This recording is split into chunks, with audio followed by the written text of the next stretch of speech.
Tampilan layarnya sudah ada ya? Sudah, Pastor. Share ya? Ya. Oke. Baik. Terima kasih. Selamat malam buat Ibu, Bapak, saudara-saudara semua yang terkasih. Saya juga senang bisa diundang kembali untuk bersama-sama Ibu, Bapak semua untuk berbagi tentang pengalaman saya. Nah, kemarin kita sempat berteologi ria ya tentang bagaimana belajar menjadi rendah hati seperti Yesus.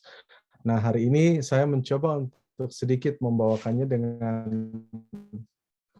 dengan tema yang tidak begitu banyak teologi, tetapi nanti pada akhirnya akan ada sedikit teologi. Kurang afdol kayaknya ya kalau kita nggak tutup dengan sedikit tentang bagaimana mengaitkan realitas dengan kehidupan iman kita. Nah, seperti yang Ibu, Bapak, Saudari-saudara lihat di layar masing-masing, saya memilih judul Are You Suffering? Apakah kamu menderita? Nah, ini saya berangkat dari refleksi saya tentang keadaan gereja Katolik di Jepang. Nah, berhubung saya hanya pernah berada atau bertugas di 2 keuskupan agung di Jepang, jadi 5 tahun pertama itu saya bertugas di Keuskupan Osaka. Pembicaraan saya malam ini berdasarkan pengalaman saya ketika berada di Osaka dan juga sekarang saya berada di Tokyo. Jadi, saya mau coba untuk berbagi kepada Ibu, Bapak semua tentang bagaimana sih gereja di Jepang itu. Ini Katedral Keuskupan Agung Osaka, mungkin sudah ada yang pernah pergi. Ini saya suka dengan kacanya ya, begitu banyak hiasan-hiasan yang karya dengan nilai-nilai seni. Kemudian bangunannya beda dengan bangunan-bangunan gotik seperti ada di Eropa yang ada tower, ada tiang tinggi-tinggi. Kalau di Osaka ini cuman kotak aja, kayak kotak kubus gitu. Katedralnya. Nggak ada towernya, nggak ada tiang-tiang tinggi-tingginya, nggak ada. Terus di belakang itu ada Bunda Maria yang menggunakan kimono. Kelihatan nggak? Nah, ada Bunda Maria dengan kimono. Kemudian yang di atas ini paling kanan adalah tampak dari panti imam. Jadi biasanya pemandangan ini nggak bisa dilihat oleh umat seperti biasa, hanya oleh imam atau ya yang bertugas di altar. Yang kedua adalah tentang Tokyo. Tokyo ya. Agak kontras memang kelihatannya sepertinya ya. Kalau di Tokyo ini bangunannya sepertinya nggak kelihatan jelas. Ya, dari kiri. Tetapi kalau yang paling besar itu, terus kalau dilihat di dalam juga simple banget. Kalau dilihat dari atas, ini bentuk gerejanya sepertinya salib, seperti salib ya kan. Jadi kalau naik pesawat, kemudian lihat ke bawah ada salib besar, itu berarti Katedral Tokyo. Oke, saya coba untuk memasuki diskusi kita atau sharing kita malam ini. Ibu, Bapak, Saudari-saudaraku yang terkasih, saya mencoba untuk berdasarkan pengertian saya sendiri, mencoba untuk membagi masa pandemi ini dengan tiga bagian. Jadi yang pertama itu adalah masa sebelum pandemi, dan kemudian pandemi sekarang ini, dan mungkin nanti setelah pandemi. Dan untuk bisa mengetahui bagaimana keadaan gereja sebelum pandemi dan sekarang saat pandemi, saya mencoba untuk menggambarkan kondisi kehidupan menggereja di Jepang itu dengan 3 kata kunci seperti ini, Ibu, Bapak, Saudari-saudara terkasih. Gereja Katolik di Jepang itu pertama adalah bisa diibaratkan sebagai gereja dengan pembagian tanggung jawab. Jadi tahu sendiri kalau orang Jepang itu sangat karakter dan budaya mereka itu sangat detail dan sangat jelas mengenai pembagian tugas masing-masing.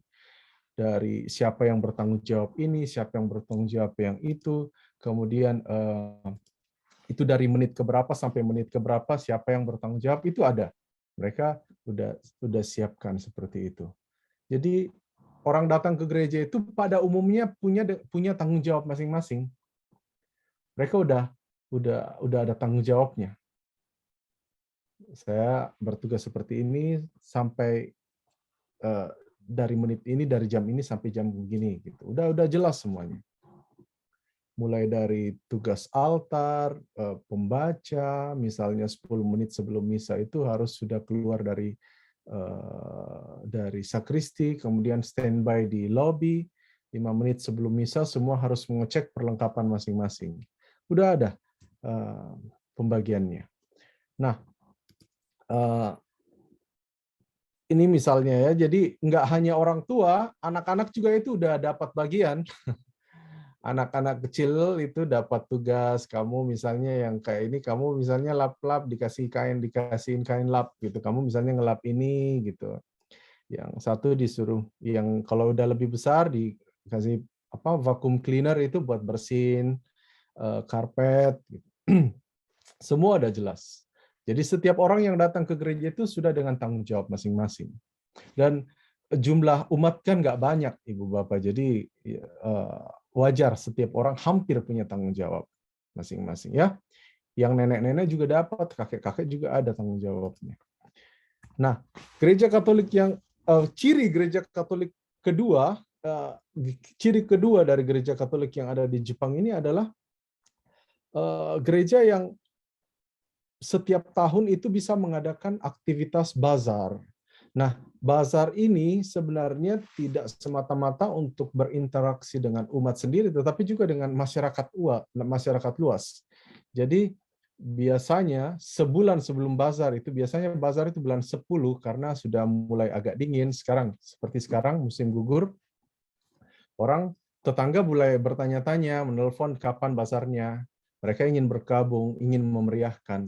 Nah, konsekuensinya adalah ini gereja kita ini menjadi dipertontonkan kepada masyarakat umum, ya kan? Jadi kita harus menyiapkan sebaik mungkin dong. Kan tetangga-tetangga kita bakal datang, ya kan? Jadi harus disiapkan sebaik mungkin. Bahkan orang Jepang itu punya kata, menurut mereka satu kata yang jarang kita gunakan di Indonesia. Mereka menggunakan bachiri, artinya itu sempurna. Persiapan itu harus sempurna. Kalau di Indonesia kita tanya, gimana persiapannya? Oke, udah lumayan.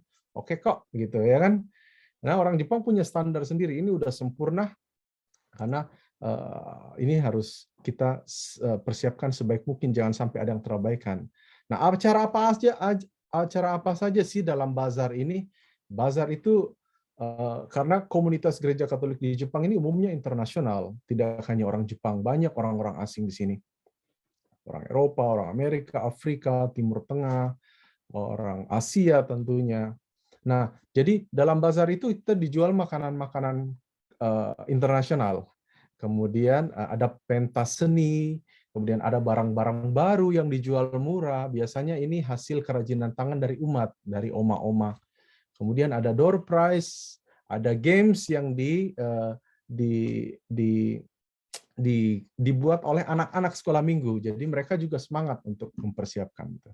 Jadi ini adalah dimensi sosial hidup menggereja dengan masyarakat umum, luas, tidak hanya dengan anggota sendiri. Nah, bagian terakhir dari gereja Katolik yang ingin saya bagikan kepada Ibu Bapak semua adalah tentang gereja Katolik di Jepang itu suka dengan rangkaian-rangkaian event. Mereka sebut di sini party.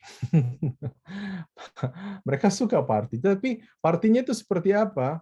Partinya itu seperti gini. Jadi berdasarkan kelompok umur, usia, atau berdasarkan kelompok dalam gereja. Jadi yang anak sekolah minggu kumpul bareng-bareng, mereka bikin ramen bareng-bareng, bikin mochi bareng-bareng. Terus yang anak OMK ini, anak mudika ini kita bikin masak-masak gitu, atau biasa ngecamp atau pergi jalan-jalan bareng-bareng. Dan kalau yang ibu-ibu, yang oma-oma, opa-opa ya udah nggak bisa kemana-mana, jadi duduk di taman, pesta taman, gitu ya kan. Jadi semua suka merayakan berdasarkan kelompok masing-masing. Nah, yang di bawah ini Natal, pas Natal kemarin. Nah, ini tentu bertujuan untuk mempererat hubungan antar anggota masing-masing, ya kan? Nah, sekarang masalahnya adalah pandemi. Ini nggak ada, kita nggak bisa ngapa-ngapain. Semua kegiatan sekarang nggak ada. Semua kegiatan bazar, kegiatan yang datang ke gereja untuk misalnya tanggung jawab mereka, itu semua aktivitas di cancel. Mereka nggak bisa ngapa-ngapain sekarang di gereja. Gereja kosong. Sempat kalau nggak salah menurut seingat saya itu ada 2 kali gereja kegiatan di aktivitas dalam gereja diberhentikan sama sekali total, nggak ada misa, nggak ada kegiatan sama sekali, jadi kita nggak memiliki apa-apa kegiatan dalam gereja. Jadi aktivitas semua kosong. Ya, nah itu diganti dengan misanya dibikin online. Jadi romonya mimpin misa, terus di depan romo cuman kamera dan kameramen dan juga staff gitu. Saya masih ingat ketika misa paruh pertama kemarin, corona itu, jadi ketika corona baru dimulai tahun 2020 Februari kalau nggak salah di Jepang, mulai 2020 Februari tanggal 28 seingat saya, itu sampai menjelang akhir tahun lalu, itu umat nggak boleh menjawab. Jadi dalam misa itu cuman hanya ada imam dan MC. Nggak ada lagu, umat nggak diizinkan untuk menyanyi. Jadi ada MC yang akan menjawab gitu. Kemudian umatnya juga harus pakai sarung tangan, pakai masker, pakai face shield, ada gereja bahkan yang meminta kalau pembagian komun itu diminta dengan pakai stick gitu. Jadi nggak boleh langsung dari tangan. Padahal udah pakai kos tangan loh itu. Jadi pakai stick terus diberikan ke umat. Jadi kayak tongkat penjepit gitu ya. Umat pun nggak diizinkan untuk menjawab amin ketika itu. Jadi keadaan yang sangat tidak memprihatinkan gitu. Kemudian ada hal lain yang terjadi ketika itu adalah perubahan dari pertemuan langsung face to face itu menjadi ke digital, ya kan? Digital meetings, ada Zoom dan segala macamnya, karena di sini ada ibu-ibu dan bapak-bapak, oma-oma yang udah nggak bisa datang lagi di gereja. Saya masih ingat di atas 75 tahun nggak diizinkan datang ke gereja, nggak disarankan untuk datang ke gereja. Jadi yang mengambil alih tugas-tugas itu adalah anak OMK semua, dan ini kami sempat meeting tentang bagaimana kami mendidik bagaimana OMK bagaimana mengambil alih liturgi gitu, belajar mengambil alih liturgi, belajar mendampingi gitu. Saya bahkan pernah karena corona ini kita tidak diizinkan juga kan untuk membesuk keluarga di rumah sakit, jadi hanya kalau misalnya ada yang sakit, kita hanya lewat video call gitu, di telepon, kemudian perawatnya liatin yang lagi sakit, itu pun komunikasi susah, ya kan? Tetapi ya, alhamdulillah sekarang kita sudah mulai pelan-pelan beradaptasi dengan keadaan sekarang. Oma-oma, opa-opa juga udah mahir pakai Zoom dengan kerumitan yang ada.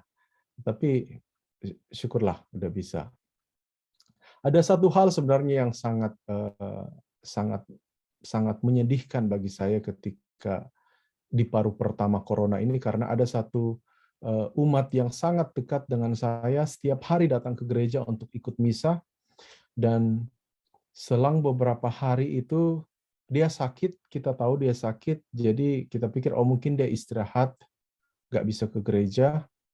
Dan kemudian ternyata kita ketemukan sudah 5 hari meninggal di bathtub. Jadi di kamar mandi mereka itu kan mereka suka berendam kan. Dan kebetulan itu hari masih musim dingin, jadi itu tubuhnya nggak rusak, badannya nggak rusak. setelah 5 hari, meskipun setelah 5 hari ditemukan di dalam kamarnya. Ini menjadi sesuatu peristiwa yang sangat menyedihkan bagi saya karena corona kita nggak bisa mengunjungi orang meskipun sakit, ya kan? Dan bahkan misa arwahnya pun itu orang lain nggak diizinkan datang, hanya keluarga yang boleh datang karena uh, uh, untuk menjaga keadaan gitu. Nah, ini kunjungan orang sakit misalnya seperti begini, kita hanya bisa ketemu lewat kaca gitu kan, nggak bisa bertemu langsung. Kasihan oma-oma, opa-opa yang udah ada di panti jompo, mereka nggak bisa bertemu dengan keluarga udah hampir 3 tahun. Tahun ini sudah mulai sedikit diperlunak keadaannya. Ya, dan ya, apa kenyataan yang terjadi sekarang di gereja adalah kita harus mengencangkan ikat pinggang. Seperti Ibu Bapak tahu bahwa sumber pendapatan di gereja itu hanya bersumber dari belas kasihan umat, dari persembahan, dari kolekte. Nah, ini sangat menurun drastis karena nggak ada umat yang datang ke gereja pun sedikit. Kemudian juga semua umat juga kan sedang berjibaku dengan keadaan ekonomi. Jadi kita nggak bisa mengharapkan apa-apa dari itu.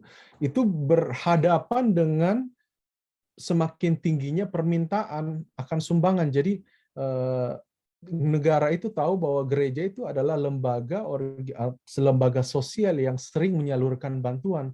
Tetapi sekarang gereja pun sedang berada dalam keadaan yang sulit. Tetapi kita harus tetap menyumbang karena homeless, orang-orang panti-panti asuhan yang selama ini sudah kita support itu mengharapkan sesuatu dari kita. Jadi kita mencoba untuk bagaimana memutar, mencari cara agar dapur kita tetap berasap, dapur orang lain juga tetap berasap. Dan hal terakhir adalah cuti dari gereja. Saya pernah didatangi oleh seorang umat yang sangat aktif di gereja, kemudian akhirnya merasa lelah mungkin secara emosional, tugas di gereja, tugas di tempat kerja, kemudian di keluarga, kemudian harus membantu begitu banyak kegiatan di gereja. Dia akhirnya mengatakan, Romo, saya mau istirahat dari gereja. Saya capek. Saya seumur hidup belum pernah mendengar seseorang datang mengatakan ke romonya meminta cuti, meminta istirahat karena kelelahan. Tapi ini kenyataan. Orang begitu capek, orang begitu lelah, nggak hanya secara fisik, tetapi secara emosional. Dan juga mungkin secara spiritual. Karena nggak bisa bersatu, nggak bisa berkumpul, bersekutu dengan umat-umat yang lain. Ini adalah keadaan yang terjadi, saya kira, sampai awal atau pertengahan tahun ini. Dari awal corona sampai sekitar bulan 5 atau bulan 6 tahun ini. Setelah itu kita memasuki paruh kedua dari pandemi. Nah, paruh kedua dari masa pandemi ini. Jadi maaf, saya hanya menemukan data yang tertulis dalam bahasa Jepang, saya nggak ada.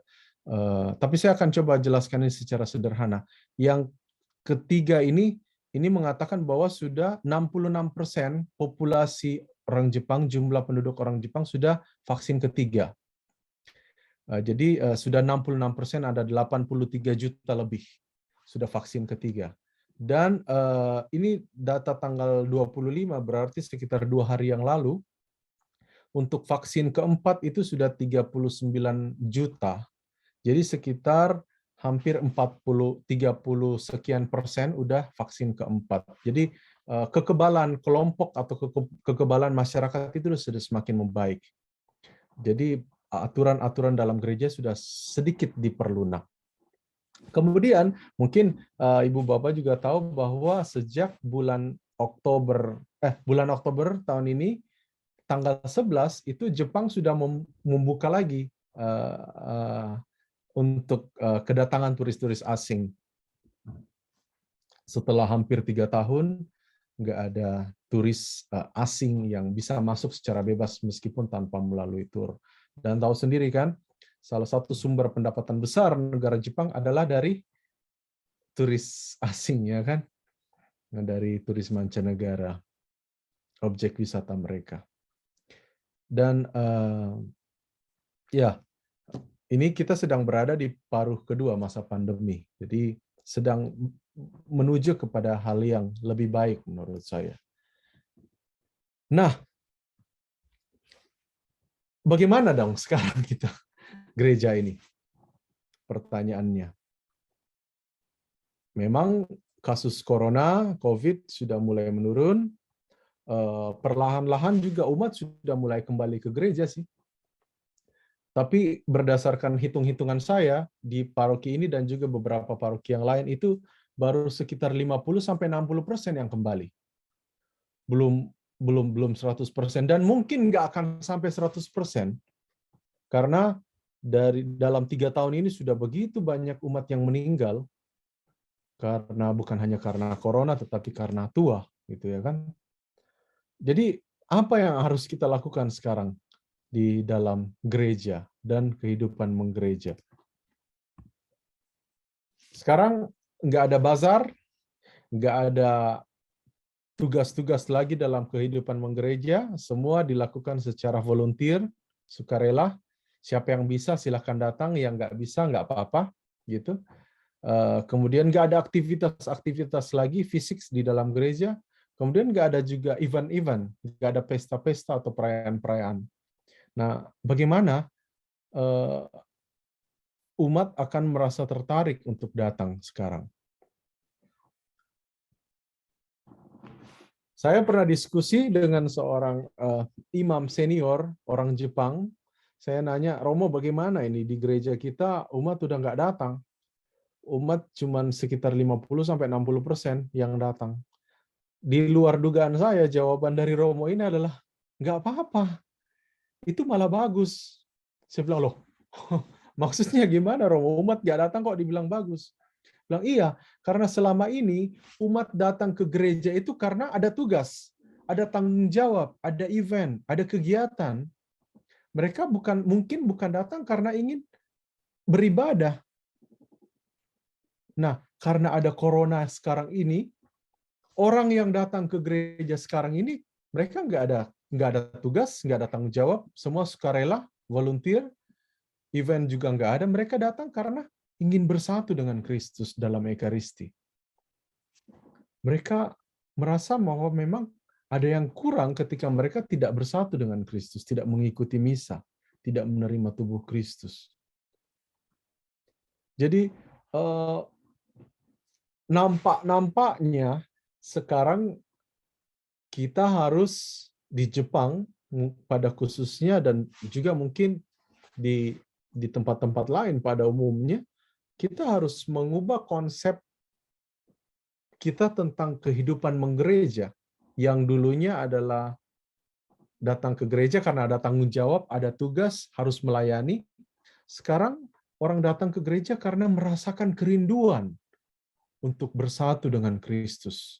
Mereka merindukan tubuh Kristus yang diterima dalam perayaan Ekaristi.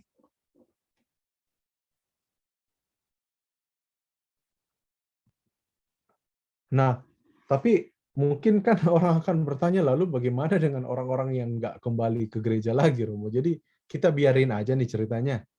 Yang udah nggak datang, terus yang udah 3 tahun nggak gereja nggak apa-apa kok, saya sehat kok, gitu kan?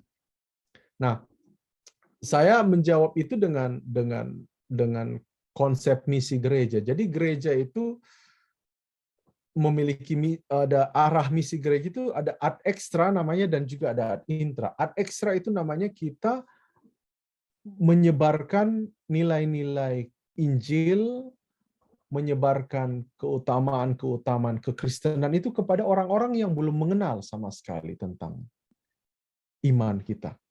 Jadi ini yang dilakukan oleh misionaris-misionaris. Tetapi ada juga misi ad intra.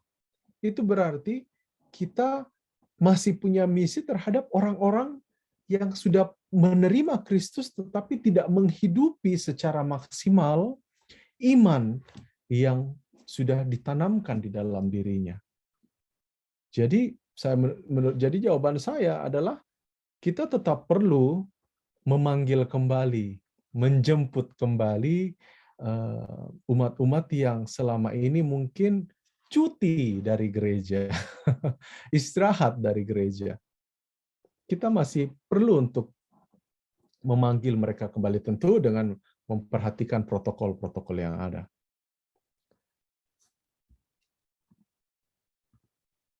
Nah, jadi saya ingin mengangkat kembali pertanyaan ini. Jadi menurut dari gambaran yang sudah saya berikan dalam presentasi atau sharing saya kali ini, menurut Ibu Bapak sekalian, apakah memang kita menderita dengan keadaan sekarang ini? Bagaimana menurut Ibu Bapak sekalian? Apakah gereja kita menderita? Saya hanya melihat beberapa orang di layar saya. Ada Ibu Pubinder Kaur Dillon dan Ibu Farini. Selainnya saya nggak melihat ada yang aktif kameranya. Bagaimana menurut Ibu Pubinder dan Ibu Farini? Apakah gereja kita menderita? Kalau boleh saya sampaikan, jawabannya iya, Pastor. Ya, oke, Bu. Menderita, Pastor, dengan situasi yang sedang, artinya situasi yang baru sebenarnya. Pandemi ini kan sesuatu yang baru buat kita, Pastor. Iya. Artinya kita belum pernah mengalami situasi yang seperti ini. Kalau kita diperhadapkan dengan sesuatu yang sangat mencekam, ya. Iya, benar. Yang kita belum kenal apa ini. Ya. Terima kasih, Bu Pubinder. Saya setuju dengan jawaban Ibu, karena saya juga sependapat bahwa memang gereja, tidak hanya gereja tentunya, kita semua menderita karena corona ini. Tetapi apakah kita hanya sekedar berhenti pada pertanyaan itu, lantas oke, selesai? Tidak, tetapi ternyata pandemi ini telah, seperti saya tuliskan dalam kalimat ini, pandemi ini telah memaksa batin kita untuk mengolah apa yang sudah kita alami, apa yang sudah kita rasakan ini, penderitaan ini, dan memaknai penderitaan yang sedang kita alami ini. Kita mencoba untuk memberikan makna terhadap penderitaan ini. Saya teringat dengan teman saya atau ibu yang saya katakan tadi, yang kita temukan meninggal di apartemennya. Dia tidak berkeluarga, dia hanya sendiri. Setiap hari dia tanya kepada saya, apa sih maksud dari Tuhan tentang corona ini? Kemudian dia jatuh, dia sakit, tangannya patah.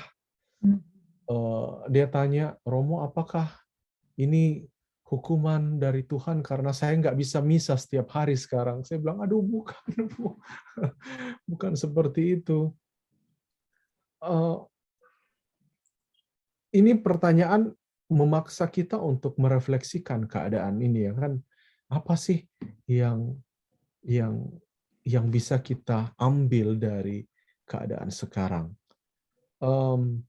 Saya mencoba untuk ini adalah salah satu bagian terakhir dari sharing saya, adalah bahwa seperti yang saya sampaikan ini memaksa kita untuk memaknai, tetapi juga untuk pandemi ini telah mengajar kita untuk menjadi pribadi yang lebih tegar, menjadi pribadi yang tidak menyerah pada keadaan. Ya. Saya teringat ketika orang tua saya itu, mama dan adik saya itu terkena COVID apa sih yang sebelum yang agak keras banget itu. Saya lupa lagi namanya. Jadi mereka berdua tinggal Delta, Romo. ya, oh Delta. Delta. Delta, oh ya Pak, terima kasih Pak. Ya, Delta. Ibu saya dan adik saya terkena Delta dan saya nggak bisa ngapa-ngapain. Mereka di Indonesia, mereka nggak bisa. Puji Tuhan, tetangga sekitar rumah itu berganti-gantian bawain makanan. Ternyata mereka punya kebiasaan seperti begitu untuk membawakan makanan bagi tetangga yang terkena COVID. Jadi mereka nggak perlu keluar. Tetapi ini juga mengajarkan saya untuk berpasrah sama Tuhan. Saya udah bilang sama Tuhan, saya nggak bisa ngapa-ngapain. Saya hanya bisa berdoa dan berharap semoga mereka sembuh. Karena ada beberapa orang yang akhirnya lewat. Tapi corona ini mengajarkan saya untuk belajar menjadi pribadi yang lebih berserah pada Tuhan dan tidak menyerah. Kami tiap malam berdoa, meskipun mama saya bilang, aduh, kepala saya udah sakit, nak, saya boleh, oh ya udah, ya sudah kita istirahat kalau gitu. Dan ibu bapak saudara-saudaraku yang terkasih, tidak hanya di situ, baptisan kita ini yang menjadikan kita satu, ya kan? Dan jika satu orang menderita, yang lain juga merasakan. Kita sebagai komunitas, sebagai saudara dan saudari dalam seiman, ini kita merasakan kalau ada orang yang menderita. Dan Yesus sendiri pun telah pertama-tama menderita bagi kita. Dan Yesus ini menderita bukan untuk menghilangkan penderitaan, tetapi mengubah penderitaan itu menjadi sesuatu yang menyelamatkan, ya kan? Penderitaan Yesus itu akhirnya menjadi keselamatan bagi kita. Jadi penderitaan tidak bisa dipandang sebagai suatu entitas yang berdiri sendiri karena ada sesuatu yang harus kita tekuni, harus kita terima di balik penderitaan itu sehingga bisa mengantarkan kita kepada sesuatu yang menyelamatkan kita semua. Makanya ada poin penting yang menurut saya harus disampaikan di sini adalah tentang bagaimana kita mau menerima penderitaan itu. Siapa sih di antara kita yang tidak memiliki penderitaan? Nggak ada, saya kira. Tidak hanya penderitaan fisik, mungkin penderitaan emosional, ada penderitaan psikologis mungkin, dengan begitu banyak tantangan dan keadaan yang tidak juga semakin membaik, kita memiliki penderitaan masing-masing. Tetapi jika kita menginginkan agar penderitaan itu mengarahkan kita kepada sesuatu yang kita sebutkan sebagai sesuatu yang menyelamatkan, tentu dibutuhkan kesetiaan kita untuk menerima penderitaan itu dan juga tidak hanya menerima tetapi merangkul dan menyatukan penderitaan itu dengan penderitaan Yesus. Inilah yang membawa keselamatan kepada kita. Dan saya tidak berbicara tentang keselamatan akhir zaman, ya. Keselamatan yang saya maksud adalah kalau kita setia dengan penderitaan yang mungkin saat ini sedang kita alami, kalau kita bersama-sama bersatu, itu akan menjadi kekuatan bagi kita, peneguhan bagi kita. Saya ingin menutup sharing saya hari ini, Ibu, Bapak, Saudara-saudara sekalian, dengan cerita saya ketika pertama kali mengunjungi orang sakit di Jepang. Jadi saya baru saja ditabiskan sebagai imam dan saya diminta untuk mengunjungi satu ibu yang juga ketika masih sehat hampir setiap hari sebisa mungkin datang mengikuti misa harian di gereja. Dan ketika jadi ibu ini udah kanker tahap akhir. Jadi saya sudah mempersiapkan diri saya, waduh, saya pernah mendoakan ketika saya frater, saya pernah mendoakan seorang ibu juga yang menderita kanker tahap akhir dan itu udah sekarat. Dan setelah saya doakan, ibu itu meninggal. Jadi dalam bayangan saya, aduh, ibu yang akan saya temui ini udah dalam keadaan sekarat juga, dalam sakratul maut. Jadi saya harus menyiapkan diri saya. Tahu nggak Ibu Bapak sekalian, ketika saya tiba di rumah sakit, dan ibu itu tahu bahwa kan ada pastor muda, saya baru aja ditabis itu hari tahun 2019. Saya ditabiskan sebagai imam tahun 2019. Ketika saya berkunjung ke rumah sakit itu dan ibu itu melihat saya masuk di ruangannya, dia ketawa, seakan-akan kita udah pernah ketemu sebelumnya, seakan-akan udah akrab. Dan tahu nggak apa yang dia katakan ke saya pertama kali? Dia minta maaf. Dia bilang, Romo minta maaf. Saya bilang, oh Ibu minta maaf kenapa? Saya bilang, iya Romo saya minta maaf karena sepertinya menurut dokter saya akan yang lebih dahulu bertemu dengan Tuhan Yesus dengan Ibu Maria dibanding Romo. Kata dia, minta maaf ya Romo ya, sayang duluan ya gitu. Saya tertawa ketika itu, tapi dalam hati saya mengatakan, wow, iman seperti apa yang dimiliki ibu ini. Dia sedang berhadap-hadapan dengan kematiannya. Dia sedang sekarat, tetapi dia masih bisa menyampaikan statement kepada saya yang mengatakan bahwa saya sebentar lagi akan ke surga, Romo. Maaf ya, saya duluan. Ini iman yang menurut saya luar biasa. Ibu itu benar-benar menjadi contoh bagaimana karena kekuatan iman, seseorang mampu tidak hanya menerima penderitaan, tetapi merangkul penderitaan itu. Dan menjadikannya satu dengan penderitaan Yesus. Hanya dengan ketika kita merangkul, menerima, dan menjadikan satu penderitaan itu dengan penderitaan Yesus, kekuatan akan diberikan kepada kita. Peneguhan akan diberikan kepada kita. Dan dengan demikian, keselamatan yang dijanjikan oleh Tuhan, itu akan menjadi nyata, bukan sesuatu yang fantasi, tetapi akan menjadi sesuatu yang nyata dalam kehidupan kita. Dan menurut saya, ibu itu diselamatkan bahkan ketika dia masih hidup. Bahkan ketika dia belum mencapai ajalnya. Imannya menyelamatkan. Bukankah dalam Injil Yesus mengatakan ketika dia menyembuhkan perempuan yang sakit pendarahan, imanmu menyelamatkan engkau, ya kan? Beberapa hari setelah mengunjungi ibu itu, saya ingin kembali lagi ke mengunjungi dia. Tetapi ketika itu, saya sudah nggak sanggup masuk ke dalam kamarnya karena saya udah lihat dia sudah sangat menderita dan dia sedang tertidur. Saya takutnya ketika saya datang, mungkin dia berusaha untuk bangun dan itu akan menguras tenaganya. Jadi saya memutuskan untuk tidak masuk. Dan saya hanya mendoakan beliau dari luar. Dan setelah itu tidak lama berselang dia meninggal.